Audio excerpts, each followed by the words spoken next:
रूपाली की बड़ी बड़ी आंखें, काले घने लंबे बाल।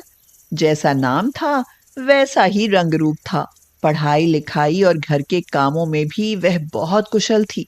उसकी माँ सविता एक किराने की दुकान पर दाल बीनने का काम करती थी। पिताजी को अस्थमा था, इसलिए वह कोई काम नहीं कर पाते थे।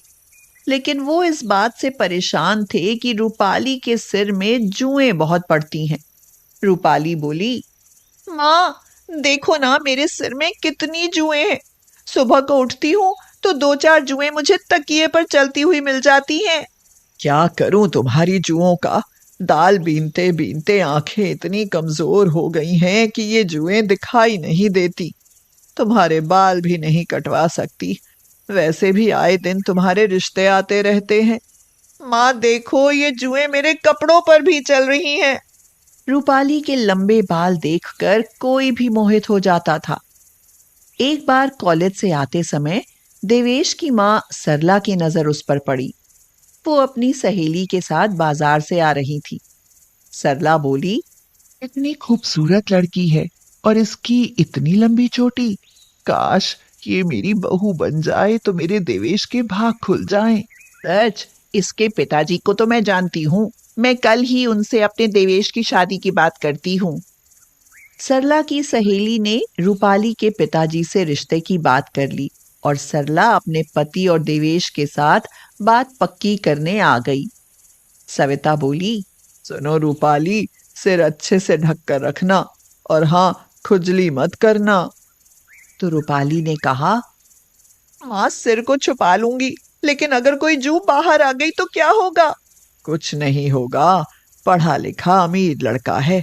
रिश्ता बन गया तो तुम्हारा जीवन सुधर जाएगा। वो लोग आ गए, बिल्कुल सीधी खड़ी रहना। हाँ। देवेश की माँ सरला बोली, हमें तो लड़की बहुत पसंद है। बस अब चट मंगनी पट ब्याह करके ले जाएंगे। जब से इसे और इसके बालों को देखा है तब से ठान लिया था कि इसे बहू तो मैं अपनी ही बनाऊंगी। लेकिन बेटा, तुम बार बार ये अपने बालों में क्या कर रही हो।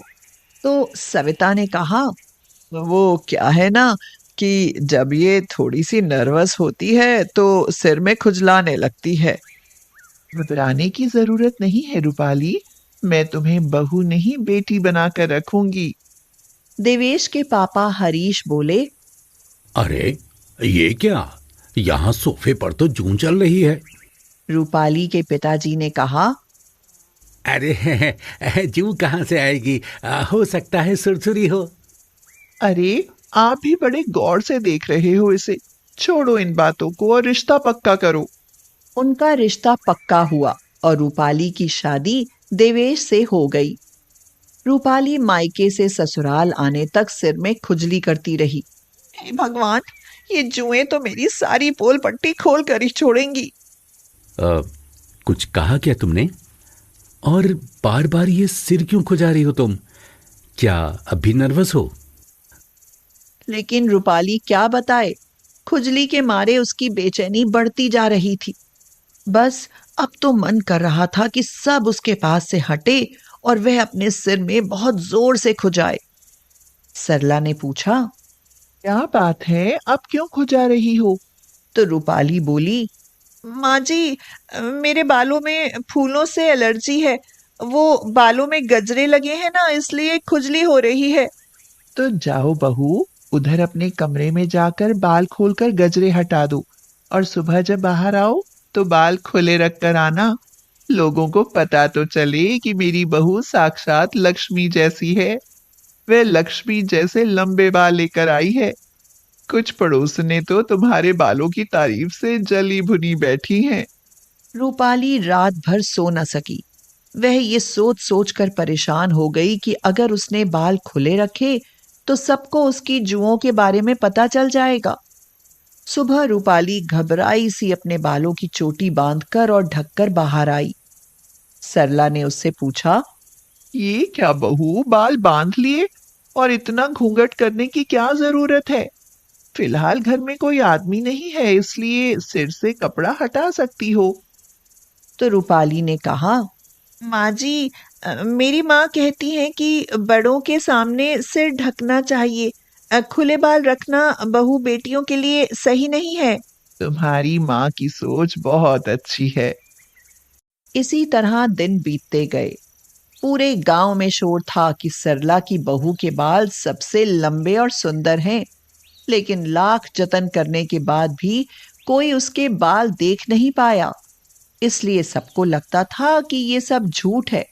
एक दिन देवेश की कमीज पर एक जूं चलती हुई दिखाई पड़ी। सरला ने बोला, ये क्या देवेश, तुम्हारी कमीज पर जूं कहाँ से आई? हमारे घर में तो किसी के सिर में जूं नहीं है। पता नहीं माँ, कई बार मुझे अपने बिस्तर और कपड़ों पर जूं चलती दिखाई दी हैं। सरला हैरानी से बोली, बड़े ताज्जुब की बात है, कल जब मैंने कंघी की तो मेरे सिर में भी जूं निकली। कहीं ऐसा तो नहीं कि रूपाली के सिर में जूं हो? पता नहीं माँ, वो कभी अपने बाल नहीं खोलती। एक दिन कॉलोनी में एक प्रतियोगिता रखी गई कि जिसके भी बाल सबसे सुंदर और लंबे होंगे उसे 50,000 का इनाम दिया जाएगा और उसके लिए 2 सप्ताह का समय दिया गया। अब कॉलोनी में सब स्त्रियां अपने बालों को सुंदर बनाने में लगी हुई थीं। सरला ने रूपाली से कहा, रूपाली, तुम्हारे बाल बहुत सुंदर और लंबे हैं। मैं चाहती हूँ कि तुम भी प्रतियोगिता में भाग लो। रूपाली की तो सांस अटक गई। अब वह कैसे बताए कि बाल खोलते ही उसके सिर से जूं इधर उधर दौड़ने लगेंगी और सबको पता चल जाएगा कि उसके सिर में बहुत सारी जुएं हैं। देवेश ने कहा, माँ, जिसके बालों की चोटी इतनी लंबी होती है उसके बाल खुलकर कितने लंबे लगेंगे।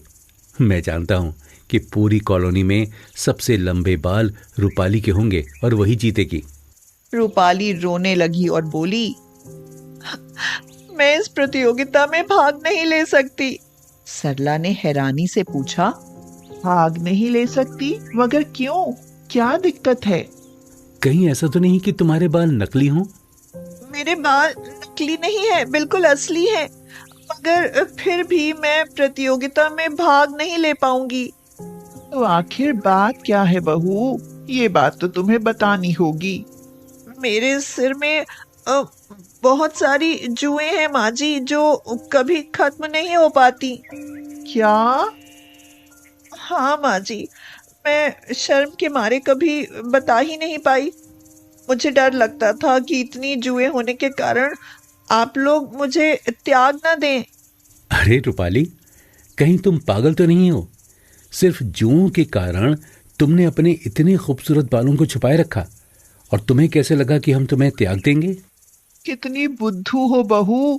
पगली, आजकल तो हर बीमारी का इलाज है, फिर जूं क्या बड़ी चीज है। मैं आज ही नीम के तेल से एक दवाई तैयार करती हूँ, जिसे लगाने से तुम्हारी सारी जुएं मर जाएंगी। और अब रोना बंद करो, प्रतियोगिता में तुम्हें ही जीतना है। हाँ। रूपाली बहुत खुश हुई। उसके मन में अब जूं का डर नहीं था। उसने अपने बालों में सरला की बनाई हुई दवाई लगाई, जिससे सारी जुएं मरकर टप टप नीचे गिर गईं। सरला ने बोला, छी, कितनी जुएं हैं तुम्हारे सिर में बहू। आखिर बर्दाश्त कैसे कर रही थी तुम इनको? चलो, अब बाल धोकर तैयार हो जाओ, प्रतियोगिता में जाना है। और सुनो, बालों की चोटी मत बनाना। अब रूपाली बहुत खुश थी।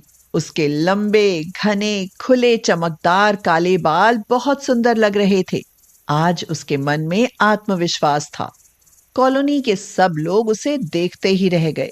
जज ने कहा, जैसा कि हमने देखा है कि कॉलोनी में सबसे खूबसूरत बाल रूपाली के हैं, इसलिए आज की विजेता रूपाली हैं। इनको इनाम के 50,000 रुपए दिए जाते हैं। रूपाली मंच पर आकर बोली, आज की विजेता मैं नहीं, मेरी सासू माँ है, क्योंकि मेरे सिर में बहुत सी जुएं रहा करती थीं, जिसके कारण मैं अपने बालों को कभी खोल ही नहीं पाई। लेकिन मेरी सास ने मेरी जुएं खत्म कर कर मुझे यहाँ तक आने के लिए प्रोत्साहित किया।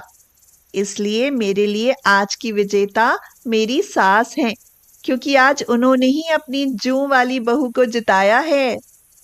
चारों तरफ तालियों की गड़गड़ाहट गूंज उठी और सरला ने रूपाली को गले से लगा लिया।